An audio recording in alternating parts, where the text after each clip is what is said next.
Point suivant, ressource suivante. Celle-là, vous m'avez entendu en parler à maintes reprises.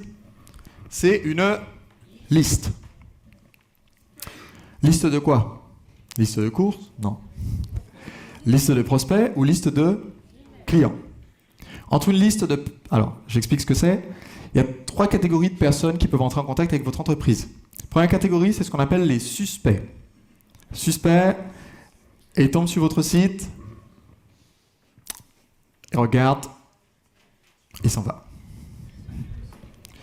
Eux, on les aime bien parce qu'ils font gonfler les statistiques de visite, mais à part ça, ça n'apporte pas grand-chose. Ensuite, ce suspect peut décider de devenir un prospect, c'est-à-dire qu'il va voir quelque chose qui l'intéresse et il va commencer le processus et peut-être par exemple donner son adresse email, son numéro de téléphone, demander un devis ou passer un coup de fil. Là, il devient un prospect. Là, il commence à devenir quelqu'un qu'on commence à bien aimer, d'accord? Parce qu'il a fait ce premier pas. Maintenant, ce qui fait vivre l'entreprise, c'est pas juste les prospects, parce que bon, avoir une liste de 100 000 personnes intéressées par mes produits ou services, ça me fait une belle jambe, mais ça met pas du pain sur la table. Ce qui met du pain sur la table, c'est d'avoir une liste de personnes qui ont acheté. Donc, il peut devenir client. Donc, une liste de clients a toujours plus de valeur qu'une liste de prospects. Combien d'entre vous ont lu le livre Le chemin vers le sommet? Dans le livre, je parle de votre potentiel de fidélisation. C'est quel est le ratio, quand on fait une nouvelle offre, quel est le ratio entre le taux de conversion chez les clients existants et chez les prospects? Et la plupart du temps, c'est aux alentours de 20. Si chez vous, c'est 15, 10, c'est pas mal. Si vous voyez que vos anciens clients, quand vous faites une nouvelle offre, n'achètent pas plus en moyenne que les gens qui n'ont jamais acheté chez vous, ça veut dire que vous faites quelque chose de travers. Parce que ça veut dire qu'avoir acheté déjà un produit chez vous, être déjà investi, ne crée pas l'envie d'en acheter d'autres. Tout le monde me suit jusque-là? Donc, 6e ressource, la liste. Et là, vous allez me dire, il y a une ressource quand même au moins qui aurait dû être présente et qui manque jusqu'ici. Qu'est-ce que c'est? La première ressource à laquelle on pense quand on dit « j'ai pas de ressources ». L'argent, la ressource financière. Et cette ressource, je la mets dans ma liste en quelle position? En dernier. Est-ce que ça veut dire que l'argent c'est mal et que gagner plus d'argent c'est mal? Non. Pourquoi est-ce que j'ai mis en dernier? Parce que je veux que vous preniez cette habitude de penser, ok, parmi ce dont je dispose déjà, comment je peux faire pour obtenir une ressource de plus sans avoir à dépenser de cet argent de façon à pouvoir le garder et le faire fructifier. Alors évidemment, ça permet de faire des raccourcis et de gagner du temps. C'est sûr que pour être présent à la télévision, si vous avez suffisamment à investir, plutôt que de faire un communiqué de presse et de montrer votre expertise, etc., et d'organiser un événement, si vous voulez juste être présent à la télé, vous pouvez, avec 50 000 €, acheter un spot de 30 secondes sur TF1. Ça raccourcit quand même considérablement le chemin. Pareil, si vous voulez... à partir de cette ressource-là, vous pouvez récupérer n'importe laquelle. Vous pouvez acheter un produit, acheter les droits, acheter l'usine, acheter la Chine. Et ensuite, vous possédez le produit. Vous pouvez, certains ils disent, bon, en ce moment, c'est pas terrible d'acheter la Chine, est-ce que je peux acheter le Brésil? Bon, ok. Vous pouvez acheter une liste, ce qui par email n'est pas du tout ce que je recommande, mais c'est possible. Vous pouvez acheter la compétence, en embauchant des gens qui ont la compétence. Henry Ford disait souvent, j'ai pas besoin d'être ingénieur parce que je peux décrocher mon téléphone et avoir 20 ingénieurs qui vont faire le calcul à ma place. Maintenant, si aujourd'hui, cette ressource-là, vous voulez l'économiser, vous avez toujours, à partir de n'importe laquelle des autres, le moyen d'en récupérer une autre de la liste. Quand on a la notoriété, ce qui est génial, c'est que les gens répondent au téléphone quand vous appelez. Ils lisent vos emails quand vous envoyez des emails. Donc ça ouvre des portes pour avoir n'importe laquelle des autres ressources. Tout le monde me suit jusque-là? Donc, on va faire maintenant un petit jeu de démonstration. Je vais demander à 7 personnes de lever la main qui pensent ne pas avoir beaucoup de ressources. 7 personnes. Si vous pensez avoir peu de ressources ou pas, ok, 1, 2, 3, 4, 5, 6, 7. Et je vais leur demander de venir me rejoindre au pied de la scène, s'il vous plaît. Alors, Françoise, que fais-tu dans ton activité ? J'ai créé un réseau social dédié à la pratique amateur de la musique classique. Réseau social dédié à la pratique amateur de la musique classique. Ok. Aujourd'hui, donc, quand on fait la liste, tu n'as pas énormément de chacune des ressources. Non. Ok. On peut dire ça. D'accord. Est-ce que tu joues de la musique classique? Oui. D'accord. Est-ce que tu as de l'expérience dans le domaine? Oui. Ok. 1 semaine, 2 semaines, 1 an, 10 ans? 20 ans. Ok, 20 ans de musique classique. Est-ce qu'en 20 ans de musique classique, il y a moyen de bien jouer? C'est vrai que vous ne m'avez pas entendu chanter. Ah, ok, donc est-ce qu'au moins la ressource compétence, c'est bon pour la musique classique? Je pense. D'accord. Alors, on va faire un petit jeu. D'accord? Voici le jeu, voici le défi.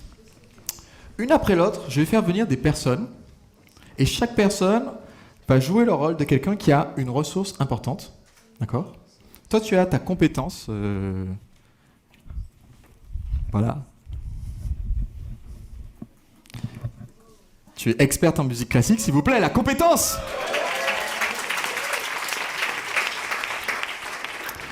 Et donc, je vais faire venir une personne, je vais te décrire cette personne et sa ressource. Ok? Et l'objectif, c'est que tu détermines comment, avec les ressources que tu possèdes, tu peux obtenir que cette personne te donne accès, on propose un deal, on propose un marché gagnant-gagnant pour que cette personne te donne accès à sa ressource. Prête pour le challenge? D'accord. Ok, super. Alors, je vais te présenter Azak et je vais t'expliquer un petit peu. Azak est quelqu'un qui passe toute sa journée au téléphone. Il a une ressource géniale. C'est que Azak lui-même n'est pas musicien du tout. D'accord? Il pense que piano, c'est le nom d'un film.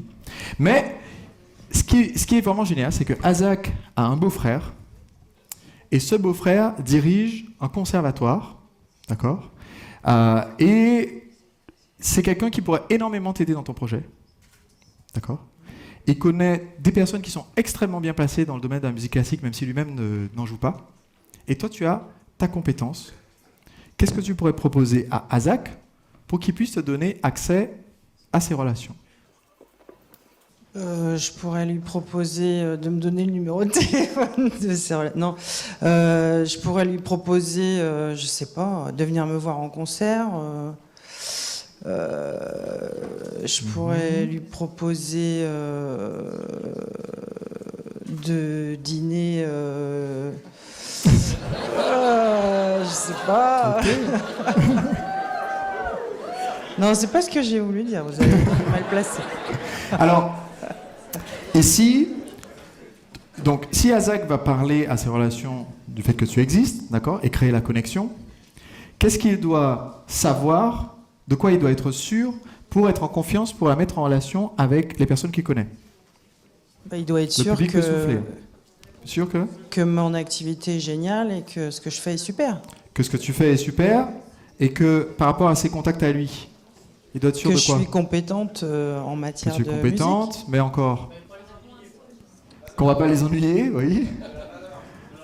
De la valeur ajoutée. Donc on a quelque chose à leur proposer? Non. Évidemment. Si je lui dis, écoute, est-ce que tu peux me mettre en contact parce que j'ai quelque chose à leur vendre, d'accord, à leur proposer, ça marchera pas. Si par contre j'ai de la valeur à apporter, si j'essaie, quand je vais découvrir en fait les contacts, les relations qu'il a, de découvrir comment est-ce que je pourrais aider cette personne-là, d'accord, d'essayer de savoir peut-être directement en demandant à Azak, est-ce que tu sais en ce moment quels projets ils sont en train de lancer, etc., pour savoir déjà moi qu'est-ce que je peux apporter, pas proposer, pas vendre, mais qu'est-ce que je peux apporter. Ok? Tu me suis dans ce raisonnement? Oui, j'ai compris. Ok. Donc supposons que tu lui demandes, est-ce que tu accepterais de partager les contacts de quelques-unes de tes relations dans la musique classique avec notre experte qui est prête à donner gratuitement de sa compétence? Tout à fait. Peut-être pas à tout le monde, mais il faut voir ce qu'elle a. Et il a dit oui. Et il a dit oui. Il a dit tout à fait. Alors peut-être pas à tout le monde, il faut voir ce qu'elle a. On va prendre ça pour un oui. Mesdames et messieurs, première ressource acquise. Ok. Alors pourquoi est-ce qu'on les a toutes faites en double? Bah, c'est parce que il va pas donner sa ressource et ne plus l'avoir en fait. Il est en train de partager ses contacts. Tu as maintenant 2 ressources. Ta compétence et des relations avec des gens hyper bien placés dans la musique classique. Merci beaucoup Azak pour Azak Pip Pip. Ouais. Et juste après, nous avons Julien. Julien, pardon. Non, ça t'allait bien. Hein. Ah, tu te voyais plus. T'allais. Julien a une excellente notoriété.